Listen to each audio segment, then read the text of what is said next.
And so thank you very much for coming today. You've got, today we've got Kirsty McGrath, who's a 7-time MVP for Microsoft, who's going to be running through some Copilot for you. It's going to be a very hard and fast webinar for you today. So there is going to be quite a few different questions that you're going to have afterwards. However, we will try to actually answer them as we can as they're coming, and Kirsty will actually try to do so for you as well. But any of them that we can't, we will actually reach out to you after the webinar as well and getting going from there. So with us here today, we've got myself, I'm the relationship manager here at All IT. We've got Anthony, who's the managing director, and we've got Kartik, who's our AI specialist. So I will hand over to Kirsty to get her underway and get going. Hi everyone and welcome. Just a little bit of housekeeping to discuss. At any point you can type into chat your questions. There's also Q&A, which is a little bit more of the formal, and in there you can even ask anonymous questions if you wish to, and the team is available and moderating throughout the session to be able to help you. If it's a short sharp, I might be able to answer it as we go, but we've got a fairly hard and fast hour ahead of us. At any point you can turn on closed captions for accessibility. You just go to the ellipsis button, the 3 little dots, and then you can go to language and speech and turn on those show live captions. This is if English is your second language and or any other accessibility reasons. We are going to spend, I suppose, half. Half is going to be on the, what is it and the why and the taxonomy and the things that you can actually do and what makes a good prompt. And then the other half, I'm actually going to do some demos for you across the various applications. So we don't have a lot of time, and let's see if Copilot and the internet is going to play nicely for me today. We never know, you never know.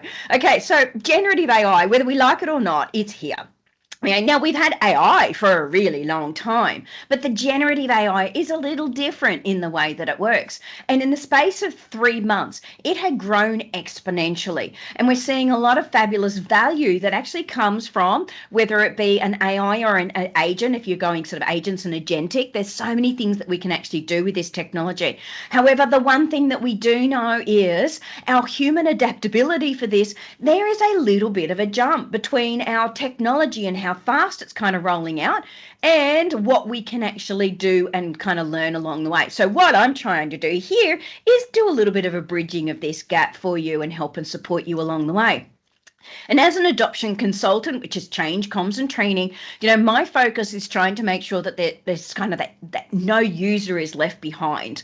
An important component, because, it's all great if we're rolling it out, but we really need to know how to use it. And there is a bit of a shift in the mindset we need to do.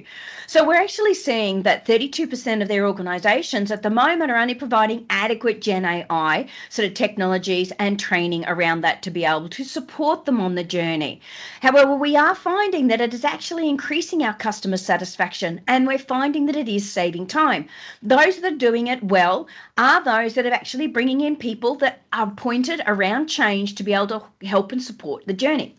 Now, when we're looking at the value, so that ROI that kind of comes out of it, there's an 11 by 11 week tipping point. So this tipping point that came out of the AI data drop was that it only takes about 11 minutes to feel that it's actually, of use to us when it comes to AI and a savings. So that's all it takes. And so that's that kind of breakthrough moment, though, hits at around about 11 weeks. And that breakthrough moment is where they kind of feel like Copilot is improving productivity, work-life balance, work enjoyment, attending fewer meetings. Okay, so it's like, we're starting to see that value on the 11 by 11. So there's really short, sharp pilots that you might be doing, might not necessarily work. You need to give people a moment to actually embed some new behaviors across a lot of applications. So it might just take a little longer than you think. Now, what we're seeing is the average is saving 1 hour per week. It's approximately kind of 14 minutes a day for the average. Now, this is right across the board, whether it be from frontline worker through to the leader. But the moment we go into the corporate office, we actually find it there's a bit of a peak for the corporate side of 1 hour per day. And when we get into that kind of leader and leader support, like executive assistants and PAs and that kind of area, then it's often 3 to 5 hours per day. Now, I've easily saved sometimes in a week, a whole day out of my week, without a doubt. Now, I'm not always in it because I'm doing a lot of things like this and training and workshops and spending all day. But the times I am in it, I would say it's well over 3 to 5 hours per day. Okay. So now when we're looking at the way that it's actually working, and for the SMB space, there's the projected ROI of 353%. But even if it is on this lower percentage down the bottom here, so let's get my pen back working, in the lower, if it's in this kind of lower space at 132, that's still significant ROI when it comes to having AI in your organization. Now on this, there's some great statistics here. And even on this sort of the bottom line here in terms of revenue and operating and new hire, I come from a people perspective. So for me, what I particularly like as the output from this particular white paper, when we look at those things like the work trend index that came out, let alone the ROI, for me, I think about things like retaining staff. Because frankly, if your revenue is actually increasing and your operation costs are, reducing and you're streamlining and you've got better customer satisfaction, your onboarding experience is so much better. When we start to have a look at that, the churn of employees and losing employees and being modern makes a huge difference and is very costly to businesses. So I particularly like the flip side of what this actually means. Now, this is my infographic. Everyone calls it kind of the Wheel of Fortune. Copilot can actually be found in a variety of places. So as an endpoint, there are a few different spots, and you can see here based on the Copilot icon kind of where it's sitting inside the ecosystem. And as quick as this is kind of in, it also drops somewhere else. Okay, so it's moving fairly quickly in where you're going to find it right across the Microsoft 365 suite. But if you are wanting to see it embedding inside your application, for example, you do need to actually have a license to get the most out of it. Now, you do have Copilot Chat. Let's get rid of some of this. So Copilot Chat is available for all. Okay, so everyone has it if they've got a Microsoft 365 license. That is also coming very soon into your applications, but it is just the chat component. It's not necessarily fully embedding in your work. So I'm not going to dive in and go down through this, but just know that it does come with your 365 license. You get the chat component, which is focused on the web. But if you want it to be embedded in your work environment and asking from your files and folders and emails and meetings, for example, you do need the license, which is $30 per month. That's US dollars. And that's something that you can have a chat with your partner about. So it does change the way that you work. And I'm going to be doing it in this session based on having the license so that you can get the most out of it. Let's have a look at the art of the prompt. So we've been kind of caught in this search engine mindset, which to me, I've been doing it for a really long time. And sometimes it's hard to get out of that. That search engine mindset is, we'll put a couple of words into our search bar to kind of find what it is that we want. We're not having a conversation, and it's not necessarily done in a natural language of how do I, or, asking please and thank yous and, putting things in a question like I would ask, for example. So we need to kind of get out of that really simple couple of word focus, because that's not going to help us when it comes to generative AI. It's kind of on the very low end of getting yourself started. Not only that, but we didn't even understand things like Boolean phrasing when it came to doing things like and, or, not in capitals to go, I want to, extend out what I want to try and find or limit it down. So when we're on, search a browser, whatever browser you use, Bing and the likes, or it's all agnostic, and Copilot, you can use it across, Chrome and Firefox and Edge and all the above. So if I'm going in there and I want to extend it out or limit it down, I'd need to put more words in, and then I get sometimes a million responses and I start clicking through the links. Whereas when I'm dealing with Copilot, it surfaces the results for you. So the way that you want to then have a conversation with generative AI is, I kind of think of it a bit like, how do you like your coffee? If I ask you that question and you type it into chat for me, how do you like your coffee? So do you like a latte? Do you like a whatever? Okay. If I was walking up to a barista and, if someone wants to give me their coffee type, I'm more than happy to use yours. If I walked up and just said, can I have a latte, and walked away, they would kind of go, okay, you get what you get then. So if I think about having a conversation with someone, I could walk up and give them the perfect prompt. For example, I could go, can I have a latte in a large cup? I want 1 sugar. I want my milk to be, light. I want it to be to go. I want it to, all these things I would then say in one big conversation. But more often than not, the natural language that comes in is, I would walk up and I'd go, I want a latte. They would then go, is it for here or is it for takeaway?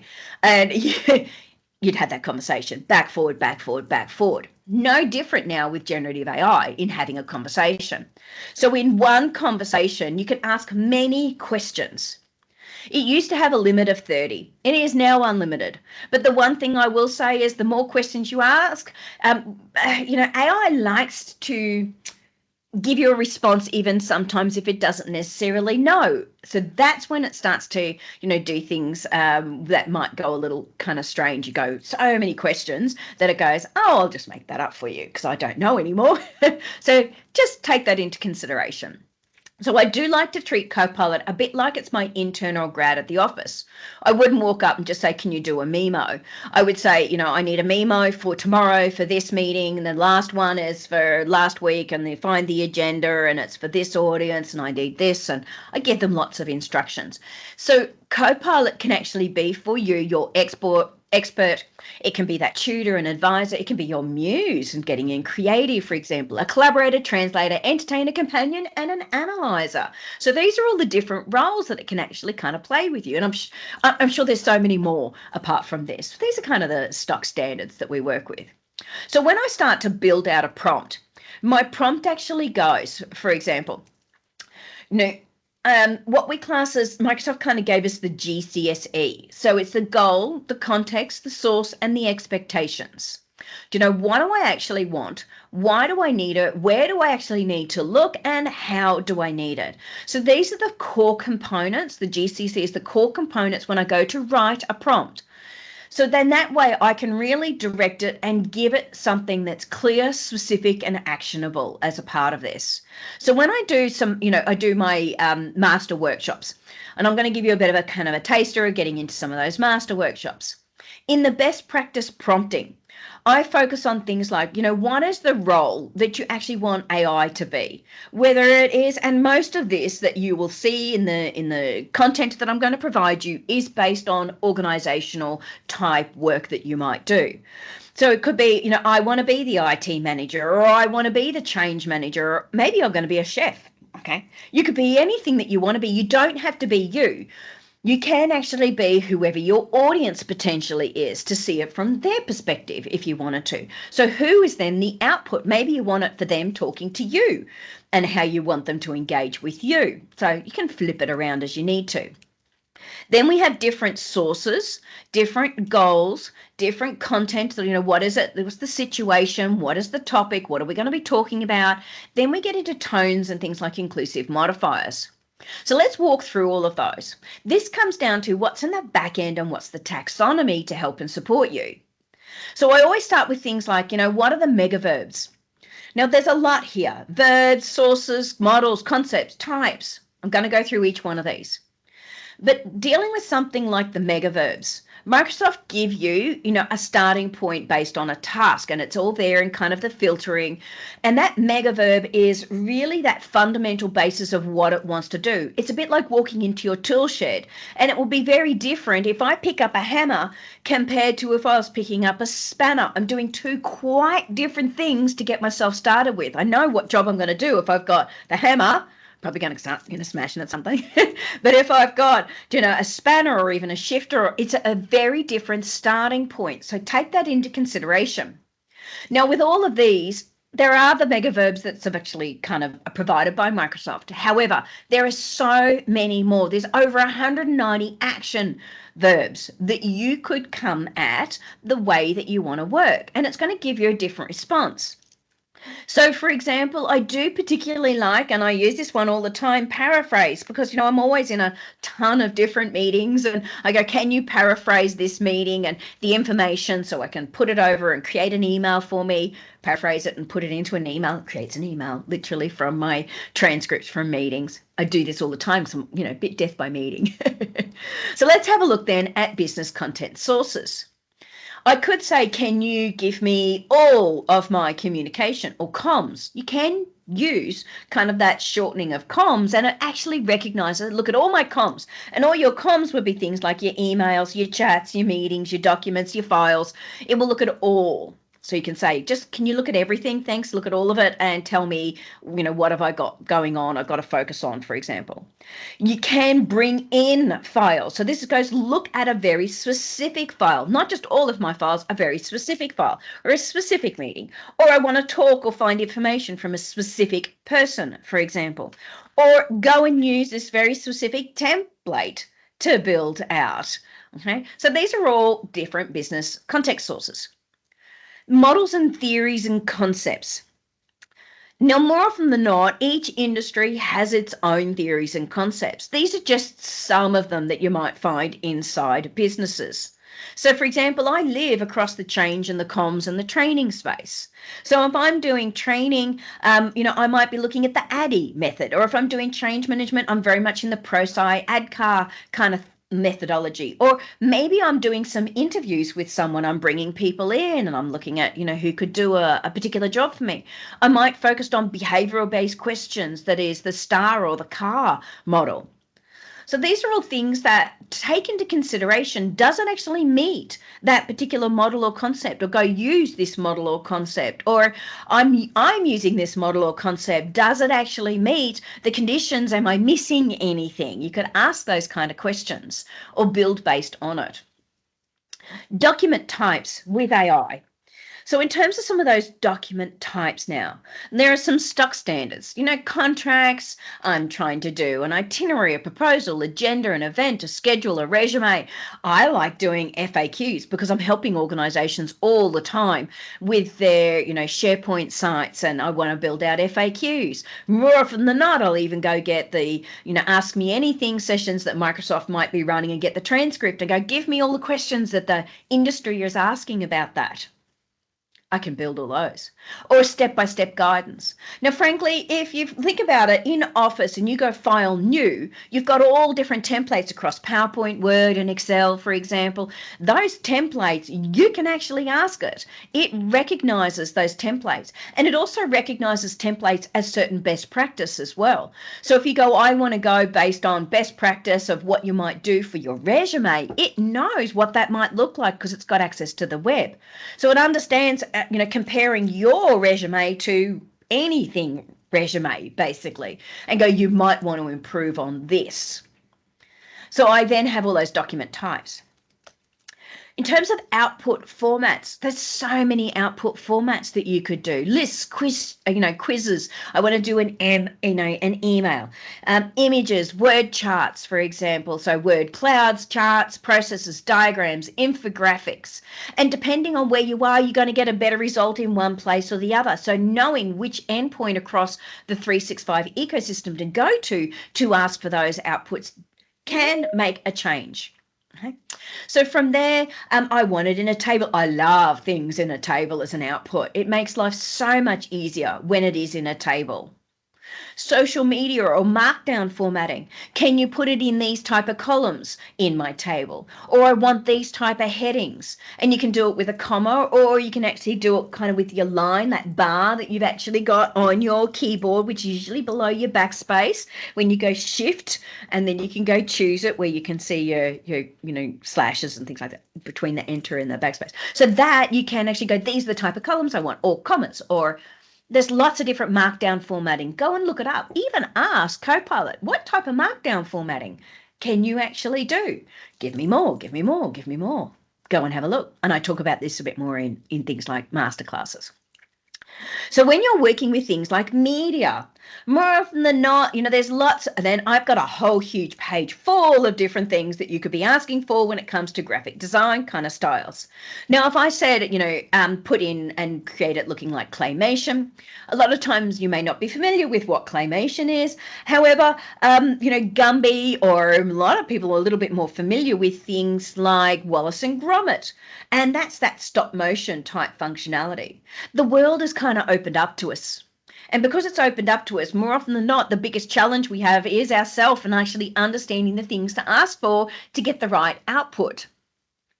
So you can see here, I've done one. You could even ask for like Wallace and Gromit, or like the Muppets. I did a couple recently. I showed my dad, and he was fishing down, next to the Sydney Harbour Bridge, and he was a Muppet, and I loaded his picture up, and it made it look like him. It's a lot of fun. You can have a bit of a play around. But at the moment, when it comes to video, you do have your visual creation side of things with Visual Designer. With that, at the moment, it's based on stock video. So it will build and design and put it into Clipchamp for you to be able to do easy corporate videos. It's not actually creating videos like you might find in some of the other AI. Okay, so that's where it's focused at the moment. Tones. There are a lot of tones that Microsoft will give you as stock standard. Things like formal, informal, casual, neutral, poem, for example. These are all sort of fairly similar ones that you might see across the whole ecosystem when you're in Copilot. Rewrite this in a particular tone. But there are a lot of tones. So, for example, I use all of the time because I'm a Microsoft MVP and my nature is like this all the time. People kind of go, do you ever have a slow down or a quieter button? It's like, no, this is me. So for me, I like it being in the enthusiastic and the inspirational. So when it comes to my tone, these are sort of tones that I like to use. And I was working with someone recently, and they said it was in, personal world, a friend who went, I need to speak with the ATO, and I owe a bit of money. And I went, well, why don't you use the word mercy? Oh, that's a good and see what it comes out with. So the words that you use will really define the tone. Now, on top of this, we have what we call inclusive modifiers. So there are different metaphors around inclusive modifier, and it does come from a bit of the marketing. So if you've got marketing degrees or you've done comms degrees, or you'd be fairly familiar with kind of the different tones. Now, when I talk inclusive modifiers around connection, openness, and balance, this really shifts more into kind of the humanistic tone that you might get. For example, I want it to be very genuine and caring. I want to be focused on being inclusive, for example. Or I'm the CEO or the director, and I go, I want it to make it feel like we're a family, okay, in the organization. Roles and personas. Now, these are based on, we talked a little bit about this, being that corporate type person, as you might want to, or right through to a chef. I'm not going to spend any more time here, but these are some of the specific roles and experiences. You'd also have an experience and age. You can go, I want it to be the novice, expert, graduate, mature. Maybe you're the chef with I'm a mature chef of 35 years. I'm an expert, and I'm teaching, grade 12 students that are beginner novices that have had no cooking experience whatsoever.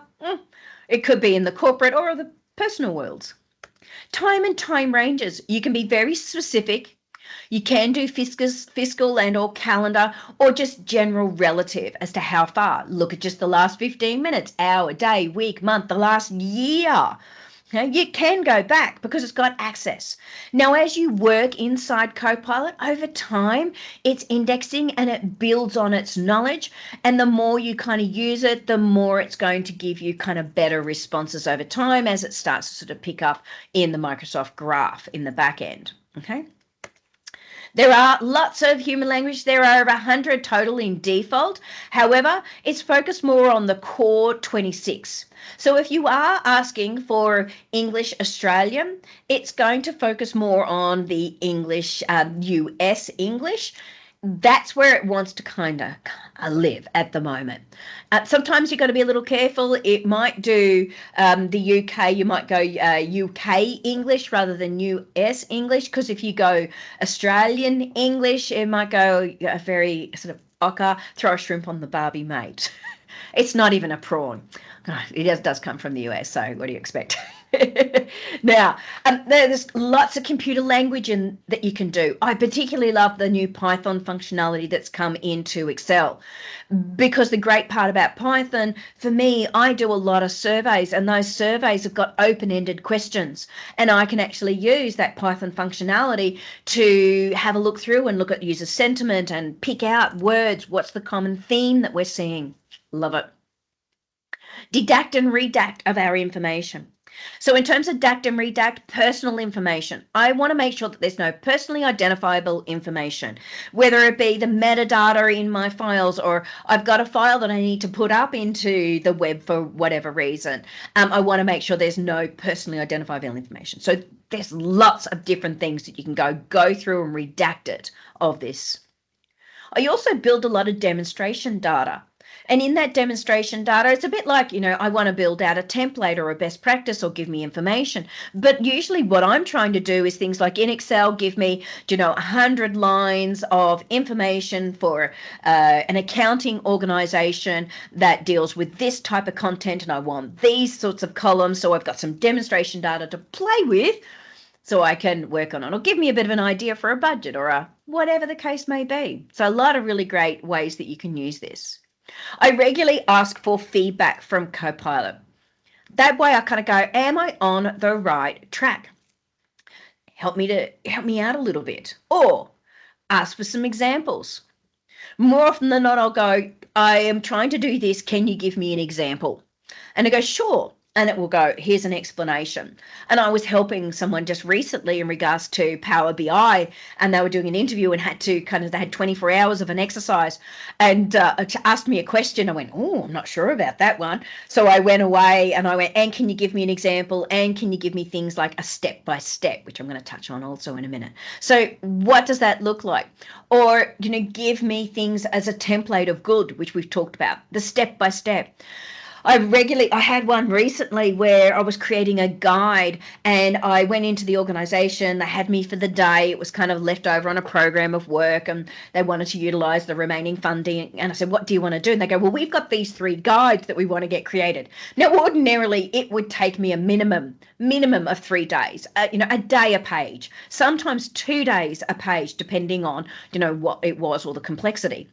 I managed to knock out all 3 guides in one day because I asked Copilot, can you give me a very simple, 1, 2, 3 step-by-step guidance on these features that I'm showing when it came to as Microsoft Teams, unified communications, and phone doing, phone, for example, for that soft phone, and give me some of these step-by-steps, and it did it. And all I then had to do was go screenshots and put it in. I just double-checked the wording. We're like, thank you very much. Very quick and easy. Even get it to ask questions one at a time. And I'll show you some of this. So it will be, I'm trying to build out a resume. Give me questions one at a time so I can help you to build it out.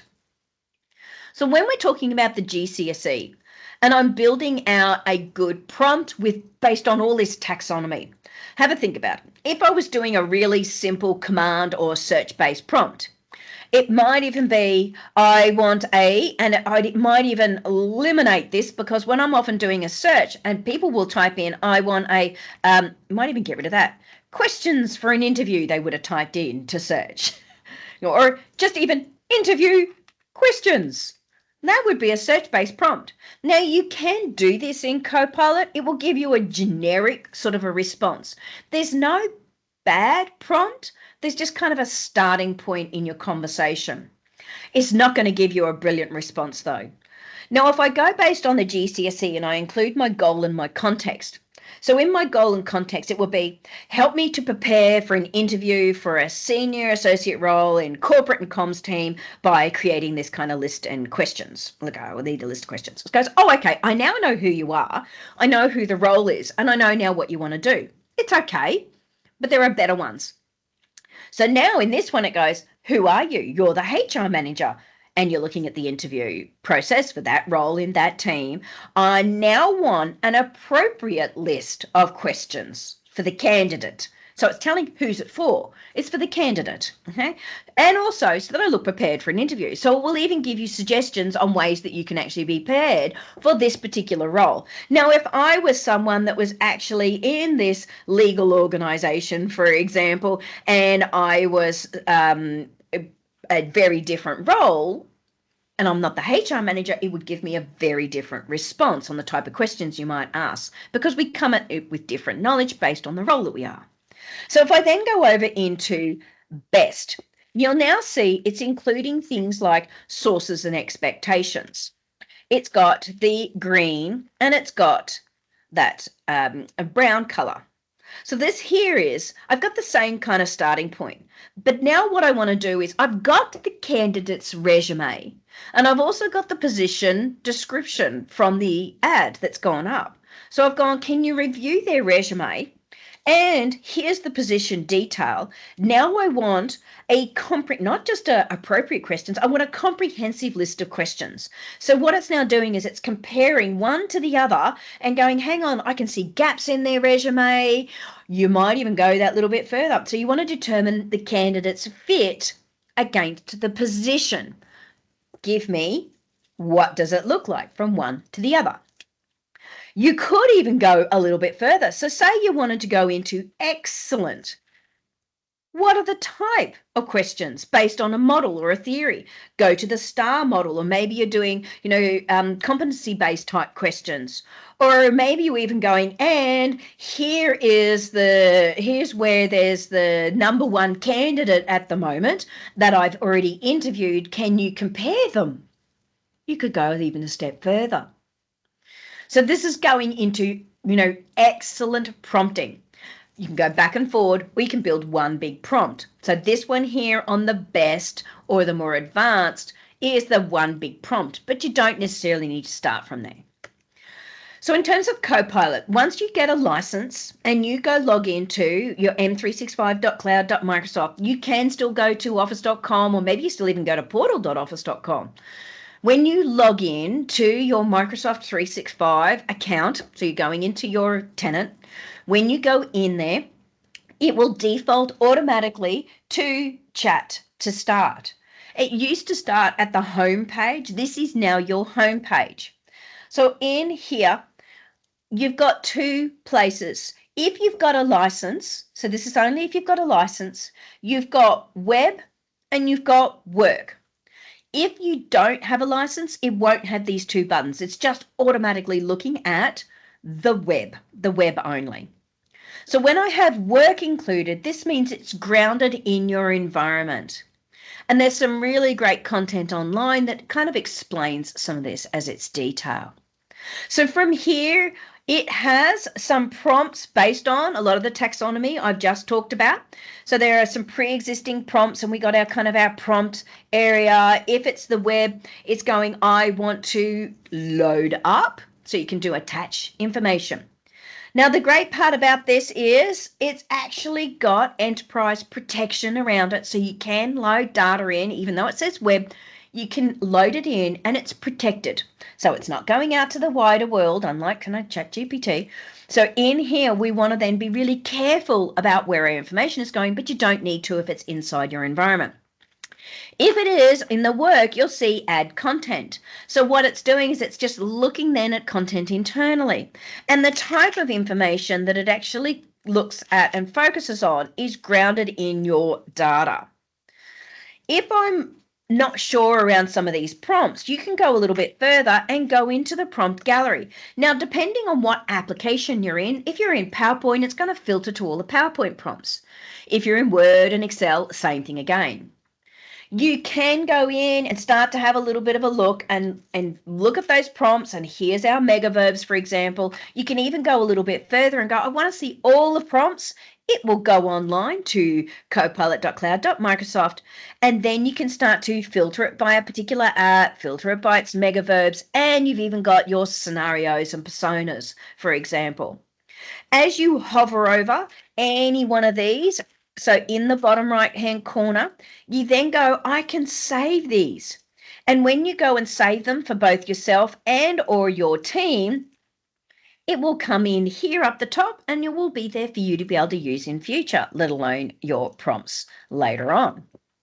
So that then kind of helps you in this environment and your gallery to get started. You will also note that there are some Microsoft pre-built agents that might take it just that little bit further if you need to. Things like, researcher and analyst and the visual creator to do more engaging and deeper content. I'm not diving into agents today and some of the pre-built and the ones that then go into all the connectors, for example. That is a whole nother very big topic. Okay, so from here, let's go in and let's have a little bit of a play. So in terms of getting into the environment, let's go have a look at where you're actually going to find it. So if I'm at my n365cloud.microsoft, here I am in my chat, and now I'm working, I've got my web and work. This same chat experience is going to also be found over in Microsoft Teams. So you can see here, it's over in Teams in the left-hand corner. And you'll also be able to see it in Outlook here. So when you open up Outlook, whether it be, this is very much I'm using the new Outlook here, by the way. Copilot is also embedded in Outlook Classic. It is a little different and it has limitations as to what you can do. So I will be using the new Monarch version. So let's just come back. I'll just come back. I can use any one of these. I'm just going to come back to the cloud-based version for now. So here we go. We've got our, web functionality. And as part of my web functionality, when I'm working in this environment, there are some, quick and easy ways for me to now be able to get my prompting. So I'm going to drop a couple in.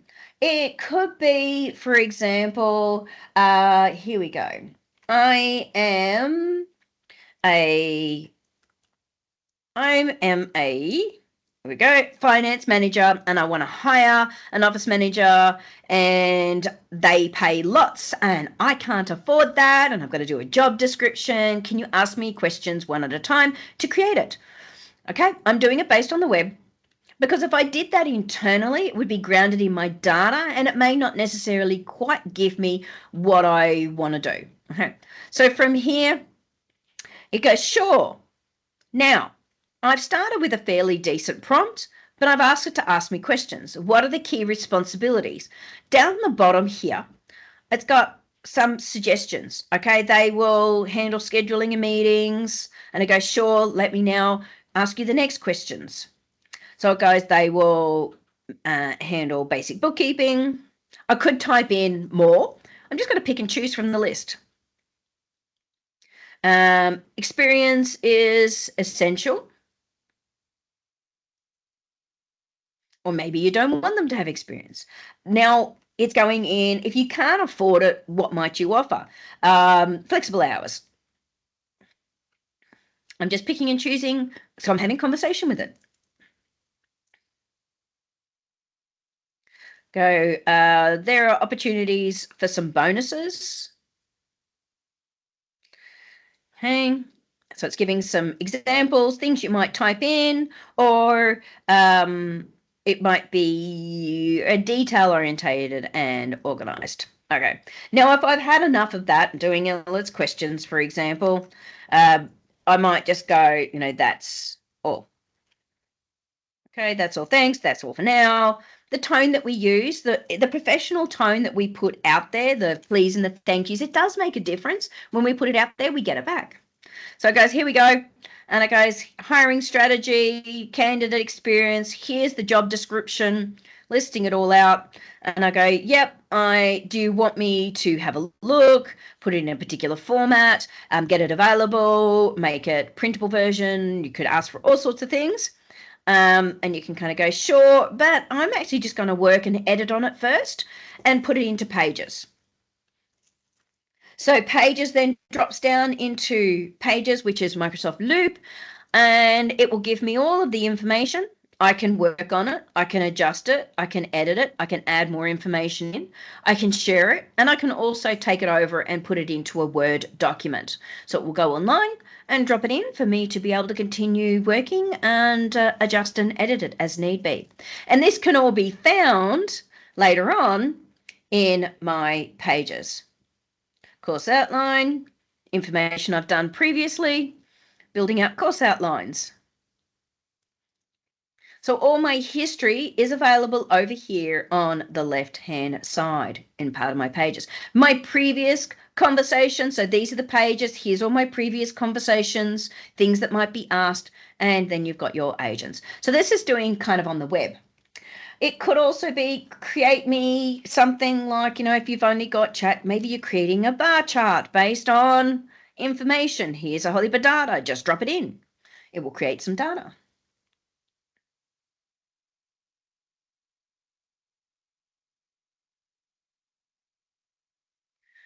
Okay, it could be even things like, so building it out.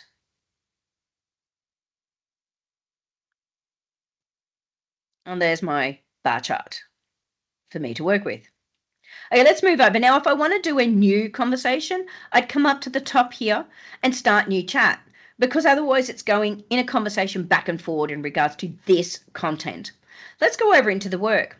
So if I'm betting in work, it's got summarize my meetings, when is my next meeting, what do I need to know about my current all IT meeting that I'm in right now, for example. You can ask those questions. And it will go trawl through, find information. It'll go, here's your presentation. It will, because what I'm doing is it's presenting up the team. And you see here, there's no transcript yet or detailed notes because I don't have access to it. Here's the invite, the things that we need to know, information, content. So I can have a play around, find out the stuff that I might need to know. Or I can go, even things like, I'm a new employee. I don't have a lot of knowledge in regards to this organization. Can you tell me who's who within the business? Or help me build out content. Look up all of my emails and information. Or maybe I can even go, for example, getting ourselves ready. It's building out that. Because here we go, who's who. We'll go through and talk about them. It will also give you your index reference points. You can ask to remove those reference points, for example, and have other information. Or maybe you kind of go, I want to have a look at all of my information. I'm going to be doing my weaknesses and strengths. I've got my work coming up. I want to have a performance review and break it all down over the last. You could ask anything, or even say, for example, I've got my resume, and I do this sort of thing all the time where I go, I'll create me impactful bio because I'm a speaker. Create me impactful bio based on adding content, and it'll go people, files, things that you might have worked out recently, find a document so I can go upload from this device or from the cloud. And I go, I've got on my desktop here my bio, and I go, give me some information in regards to this bio. So now it's loading it in, and I can do that because it's actually completely covered in enterprise data protection. And I said 200 words. I could ask it even, how many words was that? Can you look at my information, extend this out, and kind of what's my recent work and put something in? I will regularly have proposals and information or tenders, and they'll say, can you do this in, 800 words? And I go, oh, I did it recently for someone else, but that was like for 1,200 words. Can you go and have a look at this document and reduce it down? Done. Love it. Okay, so that's kind of in our, business environment. Let's move over quickly now. We'll have a look at Outlook. So when I'm in Outlook, I've got here some previous information. I've got my Copilot up the top. I've got summary by Copilot. I can just choose on it, and it goes, okay, retry. Okay, there's not a lot that's in here on this one. We can come back up the top. I'll just see it from here. Here we go. So here it is. This is what I've done recently. I can ask Copilot summarize a file because there is a file in here, for example. So summarize this file as to what's in there. So a quick and easy. I can also go reply And as part of then that reply, I could have come up the top and I can do chat, but in here I'm going to draft. So see here, I've got the slides, thanks, any updates, review, short and friendly, then customize. So this is just a quick and easy. I've got the slides. Excellent, thanks very much. So then we'll write the email.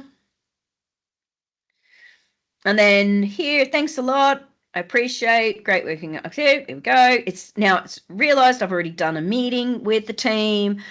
Good point. Thanks very much. Thanks. Have a good day. And I can then press send.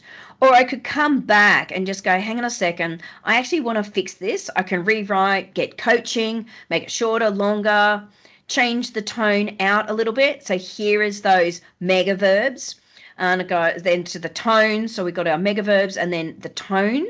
So change that tone, inclusive modifiers, for example, or just pick and choose. So I can say what it is I want to adjust and make those changes. So this is a way kind of be able to work your way through. Maybe you want to put it in a table, for example. You can ask for all of that functionality. Or in here, up the top, schedule with Copilot. I love this because what it does is it helps to generate, one, automatically the meeting invite, for example. So I can go, what does that look like? In here, I've got the attached. It's automatically attached, the email. It's created an agenda, a summarization so far. And I go, yep, I like that. Insert it for me, please. And I can even come back and adjust or edit it as I need to. So you can see here, Copilot, fix it, adjust, put in more, and I can continue to type. Once I'm done, press send. Quick and easy functionality. There's also action items, so you can come in here and go chat and say, I'd like to create some rules. Maybe every time I receive an email from Marie, then turn it to bold and red, for example. I can do all of that. Help me schedule, move things around. And I've got all my various prompting and galleries. I love the microphone because the microphone also, I can have conversations and it feels a little bit more like it's a back-forward conversation. It will talk out loud with you. Great to help you if you wanted to help your teenagers with getting prepped for interviews, or even yourself getting prepped for interviews. Let's go have a look over in, quickly, Microsoft Teams. So inside Teams, we've got our Copilot chat. So that's functionality, same as what we saw in our environment. If I move down, so say I go to chat, you can see here I'm pre-building some of the chat functionality. I do have rewrite with Copilot. So it goes a rewrite. Or I could come over on the right-hand side and ask questions about it. For example, do I have any action items, from the last session in my user group? It will go through, it will have a look based on, now this is a recurring meeting. It's been going for a long time. Now we'll just look at the recent. You'll see it was a 2-hour, with my user group, no specific action items as such. Excellent news. It could be, were there any questions? It helps if I can, were there any questions from the last session, for example, and it can work our way through. So I can ask all these sorts of questions of it in terms of content. Now the same thing in terms of my channel. So here we go, asked about. Excellent, these are the questions. I need to copy these questions and put them into an email. So, create an email for Carly with the questions summarized above. There's Carly at Microsoft with thank her for presenting as well. So I go, rightio. So now what it'll do is it's work its way through. This might be, I could even do a paraphrase. This is often where I go paraphrase this particular session. When I'm in meetings, I can do it when I'm in meetings. It will give you action items. I can do it in chat. I can do it in my Teams channels. I can, great, here we go. I can't create but it can create, here it is. Thanks very much. These are the questions. Copy it and go put it over into Outlook. So great, love it. Let's go have a play around with Word. I particularly like the strength of Copilot inside Word and the things that you can do. Now, there are two places to be able to go. One, I've got my draft with Copilot, which is inline inside my document, or I can come and open up. If it's on the ribbon up here, it means that you've actually got your license at this point. Don't forget chat is coming in. Now, when it's embedded in your environment, it will go things like summarize, create, document, what does it say, helpful hints. Here's my plus button. Attach a particular file. This could be, I want to have it look a bit more like this template or this content, or compare it, or here is my prompt gallery to go and look at other prompts. So it's based on Word, and here is the ability to go see all prompts, plus my prompts that I like all the time I can build out, for example. It is looking at content if you want it from the web. I've got my microphone as well, and coming back, I can load up images and ask questions of it, and even ask in agents, for example. So from here, if I ask over here to do an executive summary, it's a little different than if I'm doing it over here in line, slightly, because what this will do in this document is embed it directly in rather than me having to press the button I've added in. So if I want to take my time and extend on it and have a conversation, I probably would do it over potentially more on the right. And then I've also got my new chat button. I can switch Copilots to others as well. And here's all my chat history down the bottom if you're trying to find it. So these are some of the task pane. You can move it, you can close it and put it elsewhere and do new. So I'm going to do it over here on the left. So you see, keep writing, structure, refine, insert a summary. Now, I can go insert a summary, or I can actually go, I want to create an executive summary. You'll see that you've got up to 400,000 characters. So it does have a limitation in terms of characters. And there are also limitations, which I do talk about in my masterclasses, limitations around how big the document, how long, and pages, and dividing down into that. So let's go. I want an executive summary. In there, I had some inclusive modifiers. So I want it to be formal. I want it to be respectful, welcoming, positive, and I invited them to read the report. Okay. So that's it. Excellent. I like it. I can regenerate it. I can come back in and edit it. I can adjust it if I like to, get rid of it. So I go, I like that. Drop it in. I can come down to the bottom. Here I've got some content.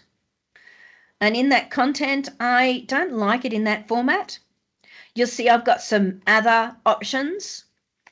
Once I've selected it, chat, make it more formal, shorter. I'm going to visualize this as a table and adjust it around. So I will regularly get, transcripts from meetings, and over on the right-hand side, go, can you create some FAQs off this? And then I'm copying and pasting those and putting them into my SharePoint. Okay, so it says, do you want to keep it? So this means it will drop it in and keep the previous. Do you want to replace the previous? I'm going to go replace it. So now it's actually dropped off the previous content that was there.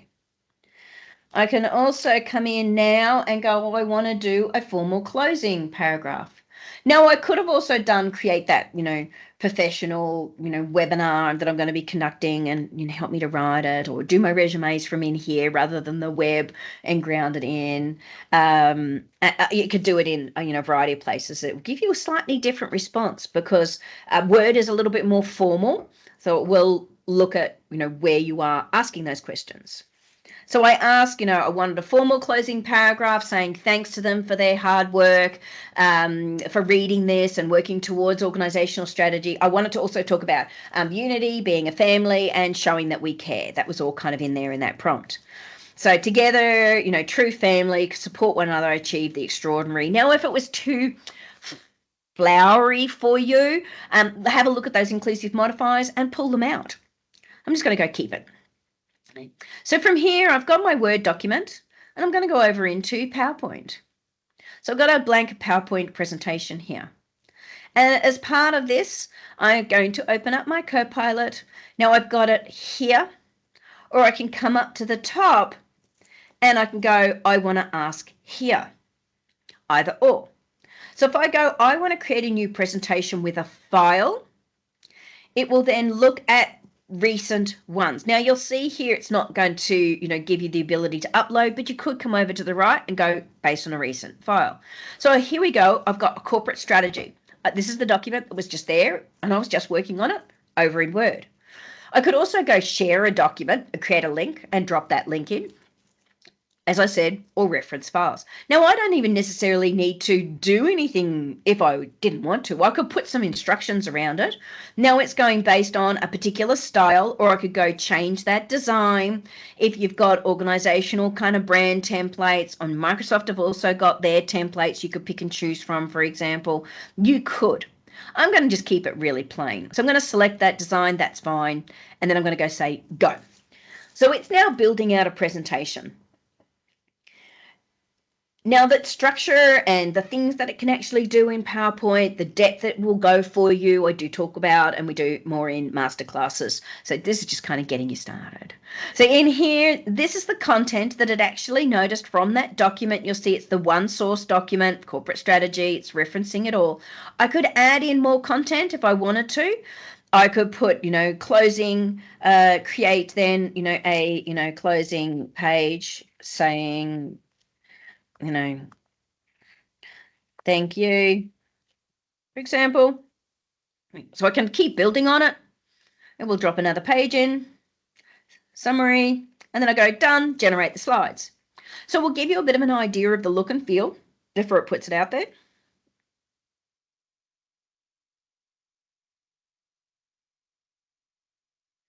So from here, more often than not, I will do things like, create a particular presentation on a certain topic. So I might be talking about Copilot, and I can even ask it as well to give me more extensive notes for speaking throughout my presentation. So what it will do is in this document, if it feels that there's too much content, it will drop it down into, so you'll see here, it's got different pictures and content, for example. It will then drop it into your notes. You could say, give me a page for each one of these in your chat. So extend it out and say, can you give me more notes? Have a look on a particular, repository to find more information to drop in there in your talk. You will very soon be able to look at Excel documents from PowerPoint as well. So new features and functionality. So building it out, creating it, getting it started, driving down, put in more pages. If you didn't like a particular style of your page, so say you didn't like this, for example, you can go to design suggestions and it will give you some other suggestions. You go, oh, I don't mind that one, for example, or maybe you go, I don't like that one. You can adjust it around and play around and see more design suggestions. Okay. So that's just there in Designer. Now it depends on your template. So in that particular template, you have to take into consideration no more than 40 layouts, for example, and it does look at very specific designs in here. We dive into that in master lessons. Okay. Quickly touch on Excel and then we'll close out. So with some basic information and raw data in Excel, when I'm having a little bit of a play in here, I'm keeping it really simple in its content. But as I said, I often will do a lot of Python, for example. Now in Copilot, I could choose certain data and it's then gives me my little icon here. I could work through here or I could go over to the right. So it goes, suggest some conditional formatting. You will note it drops over here to the right anyway. And it goes, what might you like to do? Now, cells are quick and easy, but rows are a little harder in terms of creating formulas when it comes to conditional formatting. It goes, have a look through. And it goes, highlighting. Of course, now it doesn't want to do it for me today. It's always the way. And I go, yep, I like that. And I'm going to refresh. Now, in here, let me do another one. I'm going to just ask it to